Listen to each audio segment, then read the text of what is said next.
अस्सलामुअलैकुम dear viewers.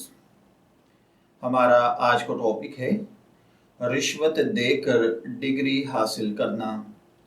ये एक सवाल है जिसमें एक भाई ने पूछा है कि कोई आदमी किसी काम में बहुत ज़्यादा तजर्बा रखता है लेकिन उसके पास उस काम की डिग्री नहीं है।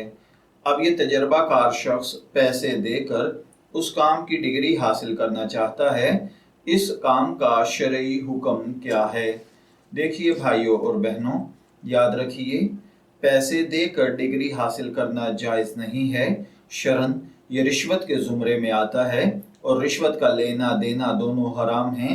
इसलिए ये काम रिश्वत के गुनाह के अलावा दीगर संगीन गुनाहों यानी धोखाधड़ी, झूठ बोलने और दूसरों का हक मारने जैसे गुनाहों पर भी मुश्तमिल होने की वजह से सख्त ममनू है। लिहाजा तजर्बा होने के बावजूद पैसे देकर डिग्री हासिल करना शरन दुरुस्त नहीं। अगर तजर्बा मौजूद है तो इस डिग्री हासिल करने का कानूनी तरीका इख्तियार करके इम्तिहान देकर डिग्री हासिल की जाए। मैं दुआगो हूँ कि अल्लाह ताला हमें इन बातों को समझकर इनके मुताबिक अमल करने की तौफीक अता फरमाए।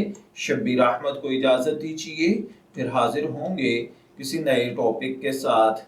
तब तक के लिए अल्लाह हाफिज़।